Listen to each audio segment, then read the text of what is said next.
होती है। शिव की भूमि कहा जाता है। शिव जी के विषय में भी बड़ी भ्रांति है।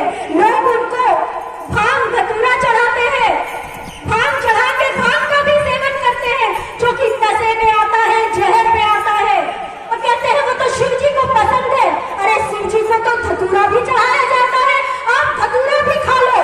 और शिव जी ने हलाहल का पान किया था, और हलाहल का पान किया और उसको भी अपने कंठ से नीचे नहीं जाने दिया, क्योंकि उनके हृदय में माता आदि शक्ति जगत जननी जगदम्बा विराजती थी। उस जहर को भी गले से नीचे नहीं जाने दिया, और उस हलाहल का पान इसलिए किया कि समाज जहर से दूर रहे। तो आप अगर शिव के इतने परम भक्त हो तो आप हलाहल का पान ही क्यों नहीं कर लेते? जहर चढ़ाओ। शिव जी ने तो जहर भी पिया था। मैंने तो ये नहीं सुना कि शिव जी ने भांग का सेवन किया था, पर जहर जरूर शिव जी ने पिया था। तो आप जहर चढ़ाओ और जहर को भी पी लो, तो यह भ्रांति है। शिव के नाम पर, माता आदि शक्ति जगत जननी जगदम्बा के नाम पर भी बड़ी भ्रांतियां फैली होती हैं। लोग कहते हैं कि माता आ गई, उसके ऊपर माता आ गई। अरे जो ब्रह्मांड की जननी है, जो जगत की जननी है, जो परम सत्ता है, जो आदि शक्ति है, जिनके दर्शन के लिए तपस्वियों को न जाने कितने वर्षों तक तपस्या करनी पड़ती थी, तो वह क्या किसी के शरीर पे आ जाएंगी?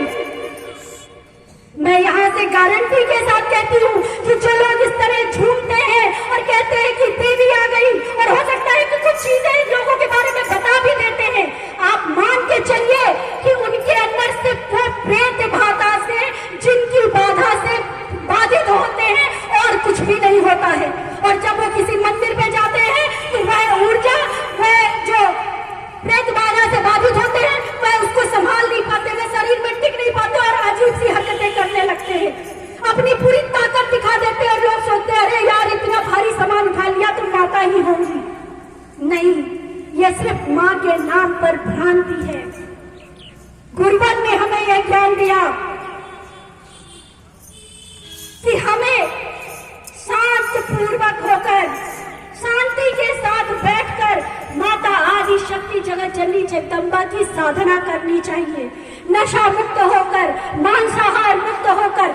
आज हम लोगों ने जो यहाँ पर दिव्य आरती की, जो माँ की साधना करी, मैं विश्वास दिलाती हूँ कि आप किसी भी तरह की परेशानियों में क्यों ना घिरे हो, जब आपको कहीं रास्ता ना मिले, जब कोई रास्ता नजर ना आए, तो आप शांत बैठकर और इसी तरह माँ की साधना करिएगा, माँ का ध्यान करिएगा। निश्चित रूप से आपको कहीं ना कहीं मार्ग अवश्य मिलेगा अपने परेशानियों से दूर होने का। गुरुवन ने हमें ज्ञान और कराया, गुरुवन ने हमें वह मंत्र प्रदान किया। हम तो यही जानते थे कि ब्रह्मांड का शब्द ओम है, हम ओम का उच्चारण करते रहे, लेकिन पूर्ण ऊर्जा को प्राप्त नहीं कर सके, क्योंकि हमें यह नहीं पता था कि प्रकृति का मूल शब्द माँ है, और बिना मूल शब्द के, बिना प्रकृति के ब्रह्मांड नहीं है। गुरुवन ने हमें ज्ञान कराया कि हम जब माँ और ओम का क्रमिक उच्चारण एक साथ करेंगे, तब जाके हमें पूर्णता का आशीर्वाद प्राप्त होगा। साथ ही हमें गुरुवन ने बताया कि हमें आत्म कल्याण के साथ साथ जन कल्याण की भावना भी अपने अंदर रखनी होगी। हम चाहे किसी भी तीर्थ स्थान पर चले जाए, मंदिर मंदिर कहीं भी भटक ले, लेकिन हमें पूर्ण आशीर्वाद तब तक प्राप्त नहीं होगा जब तक हम अपने अंदर परोपकार की भावना नहीं रखेंगे, जब तक हम अपने अंदर आत्म कल्याण के साथ साथ समाज कल्याण और जन कल्याण की भावना नहीं रखेंगे।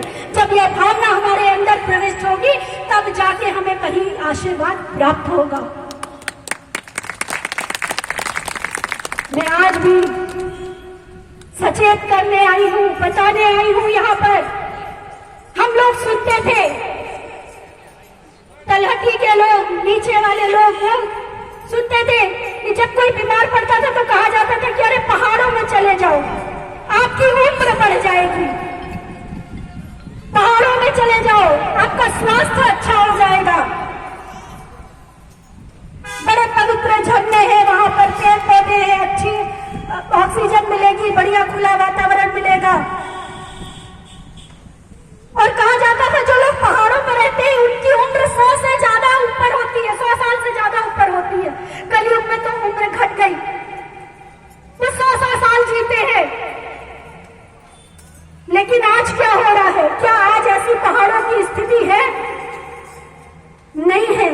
शराबी बन गए हैं सब।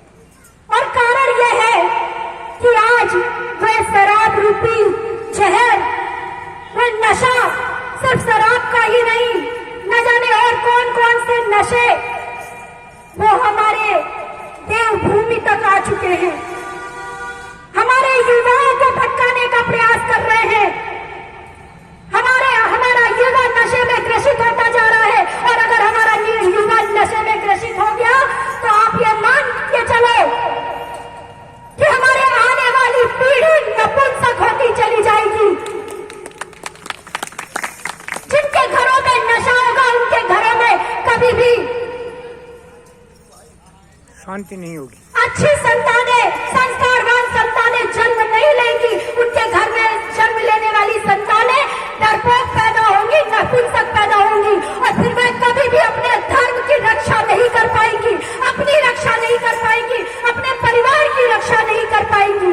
तो आज हमें सचेत होने की आवश्यकता है। आज हम अपने आप को बोलते हैं कि हम सनातनी हैं, हम सनातन के रक्षक हैं। अरे कैसे रक्षक हो जो गलत के खिलाफ आवाज नहीं उठा सकते? हमारा युवा पीढ़ी भटकता चला जा रहा है, हमारा युवा पीढ़ी नशे में ग्रसित होता चला जा रहा है, हमारे आगे आने वाली पीढ़ी नष्ट होती चली जा रही है, लेकिन हम उसके खिलाफ आवाज नहीं उठा पा रहे हैं।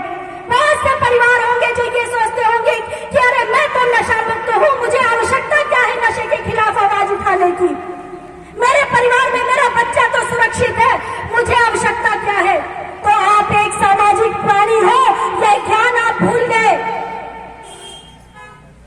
आप हिमालय पे बैठे हुए नहीं हो, एकांत में नहीं हो।